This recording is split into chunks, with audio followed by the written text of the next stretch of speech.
ভাৰত চৰকাৰে সত্ৰীয়া নৃত্যৰ আজীৱন সাধক আৰু অসমৰ নৃত্য জগতৰ এগৰাকী মহীৰূহ নৃত্যাচাৰ্য যতীন গোস্বামী ডাঙৰীয়াক পদ্মভূষণ সন্মানেৰে এইবাৰ সন্মানিত কৰিবলৈ সিদ্ধান্ত গ্ৰহণ কৰিছে। শ্ৰী যতীন গোস্বামী ডাঙৰীয়াই প্ৰথমতে ভাৰত চৰকাৰৰ পৰা পদ্মশ্ৰী সন্মান লাভ কৰিছিল আৰু এইবাৰ তেখেতক পদ্মভূষণ সন্মানৰ বাবে নিৰ্বাচিত কৰা হৈছে। বহুদিন পিছত জীৱিত অৱস্থাত এজন ব্যক্তিয়ে বা এজন মহীৰূহে পদ্মভূষণ সন্মান লাভ কৰিবলৈ সক্ষম হৈছে।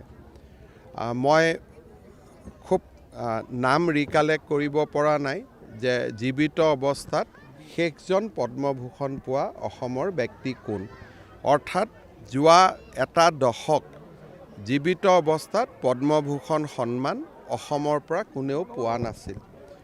শ্ৰী যতীন গোস্বামী ডাঙৰীয়াৰ পদ্মভূষণ সন্মান লাভৰ এই অনন্য বাতৰিটোৱে অসমৰ সংগীত জগত, নৃত্য জগত আৰু সাংস্কৃতিক জগতখনক আনন্দিত কৰি তুলিছে।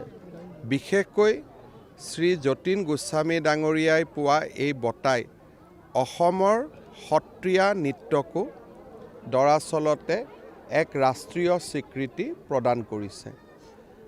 অসমীয়া ধ্ৰুপদী ভাষা হোৱাৰ পিছত চৰাইদেউ মৈদামে ইউনেস্কোৰ বিশ্ব সাংস্কৃতিক ঐতিহ্য পোৱাৰ পিছত যতীন গোস্বামী ডাঙৰীয়াই সত্ৰীয়া নৃত্যত তেখেতৰ জীৱনজোৰা অৱদানৰ বাবে লাভ কৰা পদ্মভূষণ বঁটাই আমাৰ সত্ৰীয়া নৃত্যকো এক ৰাষ্ট্ৰীয় পৰ্যায়ৰ স্বীকৃতিৰ বাবে বা ৰাষ্ট্ৰীয় পৰ্যায়ৰ স্বীকৃতিৰে সন্মানিত কৰিলে।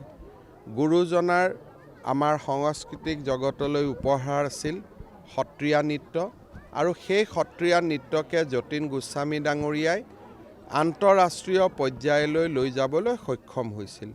মই নিজে তেখেতৰ ঘৰলৈ আহি তেখেতক সন্মান আগবঢ়াবলৈ পাই আৰু তেখেতৰ এই কৃতিত্ব আৰু সন্মানৰ সময়ছোৱাত তেখেতক অসমবাসী ৰাইজৰ হৈ অভিনন্দন জনাবলৈ পাই মই গৌৰৱ অনুভৱ কৰিছোঁ। তেখেতৰ দীৰ্ঘ জীৱন কামনা কৰিছোঁ, যাতে সত্ৰীয়া নৃত্যৰ সাধনাত তেখেতে নিজক আবদ্ধ কৰি ৰাখি সত্ৰীয়া নৃত্যক আৰু এখোপ আগুৱাই লৈ যাবলৈ তেখেতে সকলো প্ৰকাৰৰ তপ কৰি যায়।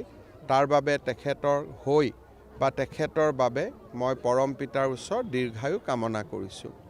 সাক্ষাতৰ সময়ছোৱাত সত্ৰীয়া নৃত্যৰ সম্পৰ্কে তেখেতে মোক 2-3টা গুৰুত্বপূৰ্ণ পৰামৰ্শও আগবঢ়াইছে। মই পৰামৰ্শকেইটাও গ্ৰহণ কৰাৰ বাবে চেষ্টা কৰিম।